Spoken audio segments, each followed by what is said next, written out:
Hi friends, Manas TV 19కి స్వాగతం సుస్వాగతం. ఈరోజు మనం వీడియోలోకి లేట్ చేయకుండా వెళ్ళిపోదాం. ఈరోజు మనము కురుక్షేత్ర సంగ్రామంలోని 3వ రోజు గురించి తెలుసుకుందాము. ఎక్కడ స్కిప్ చేయకుండా వీడియోని చూడండి. ముందు మన ఛానల్ని లైక్ చేయండి, షేర్ చేయండి, సబ్స్క్రైబ్ చేయండి. మరికొన్ని మీరు షేర్ చేసినట్లయితే మన వీడియో ఇంకొంతమందికి వెళ్తుంది. ఓకే ఫ్రెండ్స్, 3వ రోజు యుద్ధం ఎలా జరిగిందనేది మనం ఇప్పుడు స్టార్ట్ చేసేద్దాం. ఈరోజు కౌరవ సైన్యం ఏం చేస్తుందంటే 3వ రోజు గరుడ వ్యూహాన్ని పొందుతుంది. గరుడ వ్యూహం అంటే ఒక పక్షి ఆకారం అంట. గరుడ పక్షి ఉంటుంది కదా, ఆ ఆకారంలో సైన్యాన్ని మొత్తం స్థిరపరచడం. అంటే ఇప్పుడు ఇంతకుముందు యుద్ధాలు చేసేటప్పుడు రాజుల టైంలో వ్యూహాలు ఉండేవి. ఒక శత్రువు ఈ వ్యూహము ఈరోజు పండితే దానికి ఆపోజిషను ఇంకొక వ్యూహాన్ని పొందుతారనమాట. అది మళ్ళీ తర్వాత తెలుసుకుందాము. ఇక్కడ ఆ గరుడ వ్యూహంలో ఎవరెవరు ఎక్కడెక్కడ నిలబడ్డారు అంటే రెక్కల స్థానంలో ఎవరు నిలబడ్డారు, తోక స్థానంలో ఎవరు నిలబడ్డారు, ఇవంతా కూడా మనం చూద్దాము.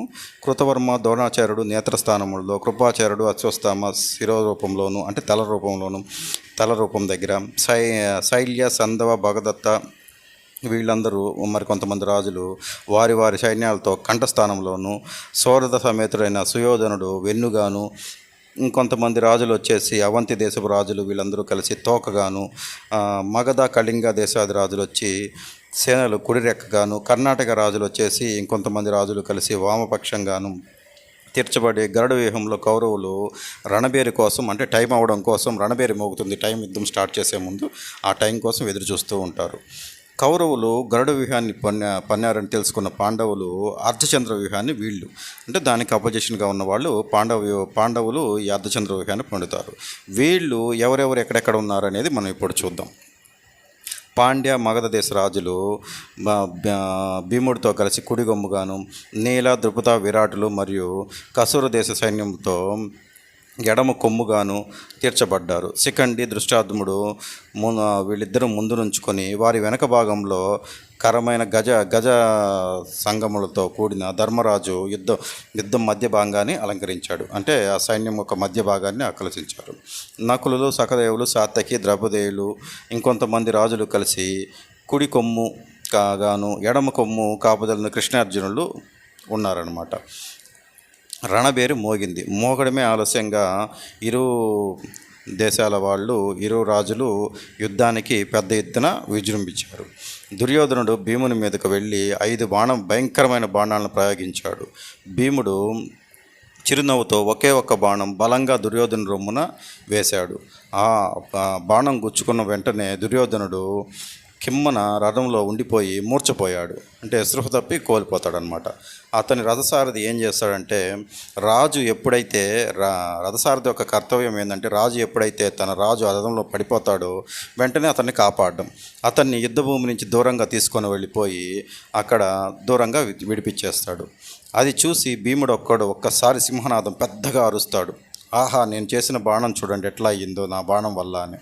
ఆ సింహనాదం, ఆ అరుపుకి కౌరవ సేనలంతా పరుగున ఎటు పడితే అటు అంటే భీష్ముడు, ద్రోణుడు ఎంతమంది ఆగండి అని చెప్పినా కానీ వినకుండా వాళ్ళు ఎటు పడితే అటు పరిగెత్తి వెళ్ళిపోతారు భయంతో.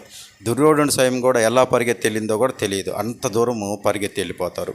సాత్యకి అభిమన్యులు ఇద్దరు కలిసి కూడా వాళ్ళని ఆ సైన్యాన్ని కకావికలం చేసి తరిమి వేస్తారన్నమాట. అలా పారిపోతున్న సైన్యానికి ఎవరు చెప్పినా కానీ కౌరవసేన ఎంతమంది ప్రముఖులు శకుని చెప్పినా ఎవరు చెప్పినా కానీ వినిపించుకోకుండా భయంతో పారిపోతూ ఉంటారు.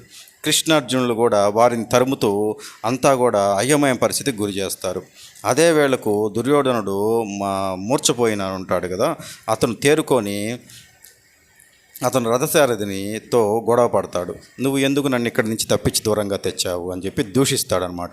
నిజానికి సారథి తప్పేమీ ఉండదు. రథాధికులు మూర్చపోయినప్పుడు అతను ఎక్కడో దగ్గరికి తీసుకెళ్ళి అతన్ని కాపాడడం అతని బాధ్యత మాత్రమే.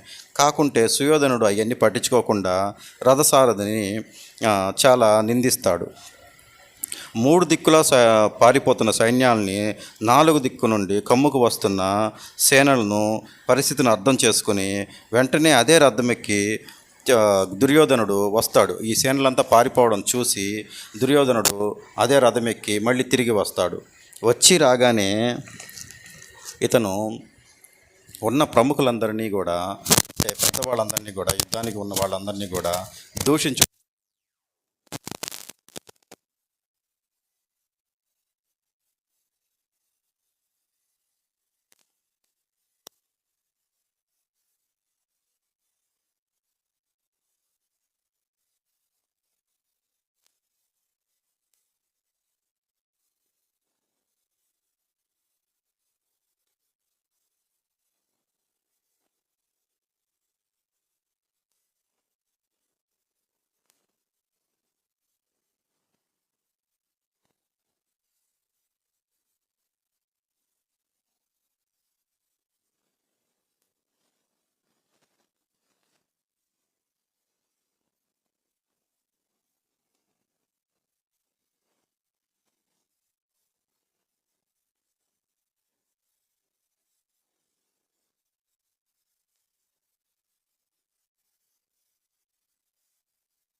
అర్జునుడిని కృష్ణుడిని వేధించడం.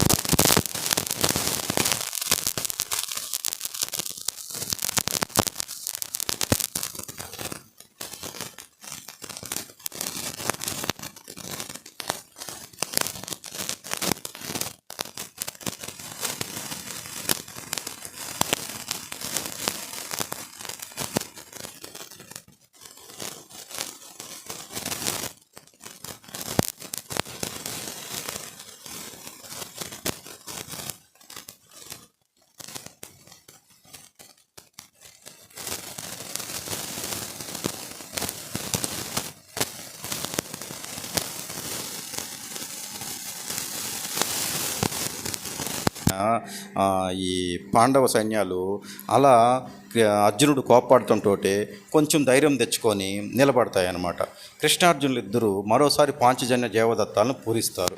ఈ శంఖాలను వింటూనే కౌరవ సేన రెవ్వును వచ్చి పార్థుడిని తాకుతుంది.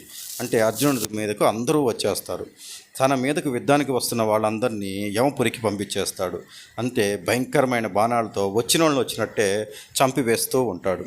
వాళ్ళు ఎటువంటి బాణాలు, గదను, 7 బాణాలు, శక్తిని అంతమందిని ప్రయోగించినా కానీ అర్జునుడు తన మీదకు రాకుండానే వాటిని నిర్వీర్యం చేస్తూ ఈ ఐంద్రవస్త్రాన్ని ప్రయోగిస్తాడు.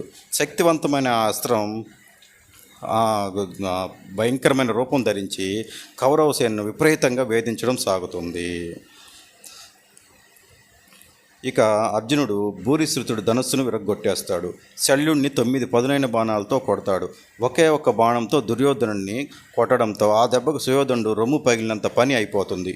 అప్పటికి అర్జునుడిని చేరి ద్రుపద, విరాట వీరులకు కురు సైన్యంతో బాణాలు వేయసాగుతుంటారు. అంతకంతకు పెరిగిపోతున్న పౌరుష క్రోధాలతో కుంటీనందనుడు అనేక అశ్వాలను, ఏనుగులను చంపి కాల్చి పడేస్తుంటారు. రథాలు విచ్ఛిన్నమైపోతుంటాయి. అన్ని ఆయుధ శ్రేణులన్నీ దహించుకుపోతుంటాయి. ఇలా యుద్ధం భీకరంగా అర్జునుడు చేస్తూ ఉంటాడు. ఇలా యుద్ధం చేస్తున్నప్పుడు కౌరవ సేన అంతా సమాయత్తమయ్యి ఇలా మాట్లాడుకుంటాడు. సుయోధనుడు కూడా ఇలా అంటాడు, ఇంత యుద్ధము అర్జునుడు చేస్తున్నప్పుడు వీరిని వారించి నిలబడడం ఎవరి వల్ల కాదు. ఇలా చేస్తున్నప్పుడు మనం సమయం వైపు చూసి సూర్యుడు ఎప్పుడు అస్తమిస్తాడని చూడడం తప్ప మనం ఇంకా ఏమీ చేయలేము అని మాట్లాడుకుంటూ ఉంటారు. ఒకవేళ అర్జునుడు శాంతించిన కృష్ణుడు ఈరోజు శాంతించేలా లేడు. మళ్ళీ పరుషవచనాలతో అర్జునుడిని రెచ్చగొడతాడు. ఒక్కసారి రెచ్చిపోయాడంటే అర్జునుడు ఏం చేస్తాడో అందరికీ తెలుసు అని మాట్లాడుకుంటూ ఉంటారు. ఇలా మాట్లాడుకుంటూ ఉండగా ఇక సూర్యుడు అస్తమగిరికి ఒదుగుతూ వాళ్ళకి ఎంతో మేలు చేసినట్లు కనిపిస్తాడనమాట సూర్యభగవానుడు.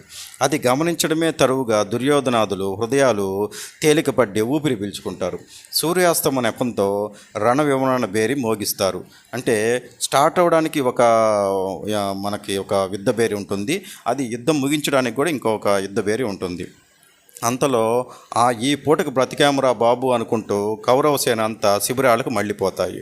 శత్రువులు రణవిముఖులు కావడంతో పాండవులు కూడా యుద్ధాన్ని విరమిస్తారు. ఆ రాత్రంతా కురు పాండవ శిబిరాలు రెండిట అర్జునుడి పౌరుష ప్రతాప పరాక్రమాల గురించి చెప్పుకోవడమే అవుతుంది. రథసారథి, అతిరథ మహారథులు ప్రశంసలు, అసూయలు ఇవన్నీ కూడా అర్జునుడికి చేరుతాయి అన్నమాట. కొంతమంది వాళ్ళ ముఖ్యులు వచ్చేసి అర్జునుడు అబ్బా ఇంత బాగా యుద్ధం చేశాడు అని చెప్పి పొగుడుతూ ఉంటే అసూయపరులు శత్రువులు ఆ యుద్ధాన్ని ఏమని చెప్పాల భయంతో అసూయతో రగిలిపోతూ అర్జునుని ఎలాగా ఆపడం, అర్జునుడు ఉంటే మనం గెలిచేది ఉండదు, అర్జునుడిని నిలువరించడం ఎలా, ఏం చేద్దామనేసి సమయాలోచనలో అర్జునుడి మీద ఈర్ష్యతో బాధతో రగిలిపోతూ వాళ్ళ శిబిరాల్లో ఏమీ చేయలేని పరిస్థితిలో 3వ రోజు అలా ఉండిపోతారు. 4వ రోజు యుద్ధం ఎలా జరిగింది, అర్జునుడిని నిలువరించారా, శ్రీకృష్ణుడు ఏం చేశాడు అనే దానికోసం 4వ రోజు యుద్ధాన్ని మీరు తప్పకుండా చూడండి. నెక్స్ట్ ఎపిసోడ్లో మనం అది తెలుసుకుందాం. ఓకే ఫ్రెండ్స్, ఈరోజు ఈ వీడియో కనుక మీకు నచ్చితే లైక్ చేయండి, షేర్ చేయండి, సబ్స్క్రైబ్ చేయండి. ఓకే ఫ్రెండ్స్, ఇప్పుడు మరొక వీడియోతో మళ్ళీ రేపు మీ ముందుకు వస్తాము. మన ఛానల్ ని సబ్స్క్రైబ్ చేయండి, షేర్ చేసుకోండి. మీకు మేము చేసిన వీడియోలు సబ్స్క్రైబ్ చేసుకున్నట్లయితే నోటిఫికేషన్ రూపంలో వెంటనే మీకు అందడం జరుగుతాయి. ఫస్ట్గానే మీరు చూడడం జరుగుతుంది. నెక్స్ట్ వీడియోలో మళ్ళీ ఒక మంచి వీడియోలో మీ ముందు కలుసుకుంటాం. మరి ఓకేనా ఫ్రెండ్స్, ఉంటాము. నమస్కారం. జై శ్రీరామ్, జై హింద్, జై భారత్.